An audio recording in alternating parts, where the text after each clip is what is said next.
congratulations, because you did it as well. You just bought a brand new car, maybe. And whether it be your first brand new car or your second, it's always an exciting moment. And as car enthusiasts, we can't help but just want to rip it apart as soon as we pull it into the garage and just start throwing parts on it.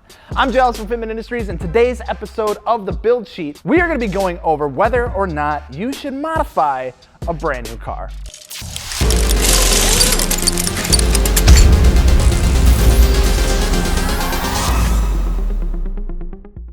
Before we get into it, don't forget to subscribe, wheels, tires, and suspension, fitmentindustries.com. And by the time that you are watching this video, if you're watching it on the day it comes out, your time is running out. You only got 1 day or so left to pick up the giveaway t-shirt for this month to be entered in to win a chance of free Fortune Auto 500 series coilovers.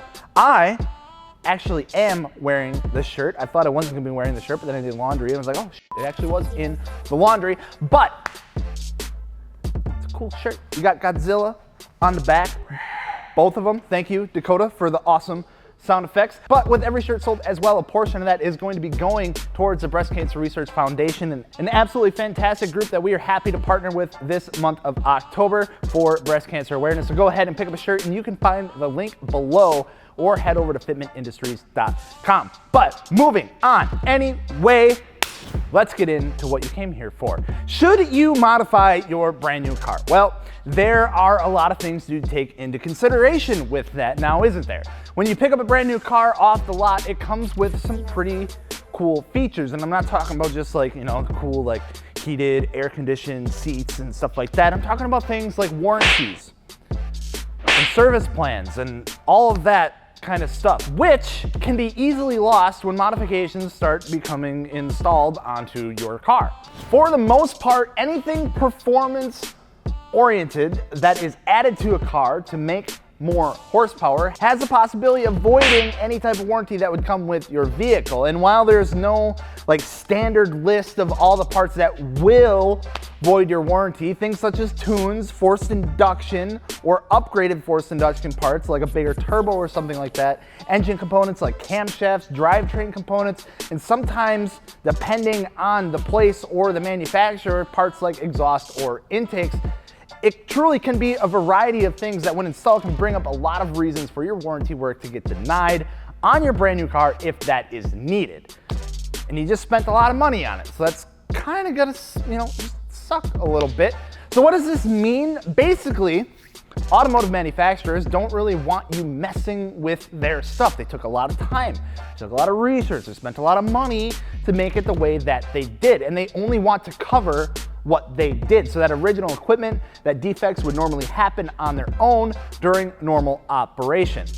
As soon as you give them a reason to suspect that the car has been modified performance-wise, there starts to be a big gray area, and that usually ends up in the warranty being denied. And that doesn't sound like a whole hell of a lot of fun, now does it? So what can I do to my car that won't void the warranty? Because I just bought this car for the reason to do stuff to it. I kind of want to do stuff to it. And with that, the car was expensive. And if something freak happens to it, that would really suck to pay out of pocket if my warranty was denied. Well, my friend, for the most part, appearance modifications is where you're going to be finding yourself for the most part. There's a reason why manufacturers do offer different options for things such as upgraded wheels, or maybe a little spoiler on the back, or some side skirts, or maybe, just some little aesthetic pleasing things, because overall it has no effect on the actual mechanical operation of the vehicle. They don't have to worry about anything breaking for the most part. However, that doesn't mean that you're completely out of luck. As we know, or at least would hope you would know at this point, that wheels are a strong defining factor of a car and how much they can change the look of it. And as one of the easiest modifications you can do to a car, it is also one of the ones that you can get away with on a brand new car, as it plays no factor into how the car is going to work mechanically. Now, if you plan on putting some 30-inch chrome blades on your car, probably going to be a little bit different story. Now, wheels, of course, aren't the only thing. You'll be safe with things such as tint, aero pieces, maybe some carbon goodies like a new trunk or a new hood. And yes, usually you can modify your exhaust. I would just maybe stick with something that can be easily reverted back to stock, so don't go cutting cats and mufflers off and just welding 3-inch tube like we did with an E30. But even suspension gets the green light as well. Even we see some manufacturers offering lowering springs as an additional option when buying a vehicle. You look at platforms like the GT86, you have an option to get TRD lowering springs from the factory. So something simple like lowering springs or even full coilover replacement, you won't have to worry much about avoiding a warranty other than the parts that you just replaced. Because if you threw the old suspension out, they're not going to cover it. But now you have coilovers that you got from fitmentindustries.com. There you go. And you're cool now, so you don't have to worry about that boring OEM suspension. But outside of that, outside of all the boring warranty stuff, because you're sitting there like, gels, I don't care about warranties. If the fucker blows up, I'll just swap it or I'll fix it. And that's the kind of attitude that I like to hear. However, there is another factor that comes into play here as well. And although it does play into both new and used cars, it hurts the soul a little more when it comes from something brand new. And that is our good old friend, depreciation. You plan to grab that new Mark V Supra and slap a wide body kit on it right away, by all means, you go for it, bud.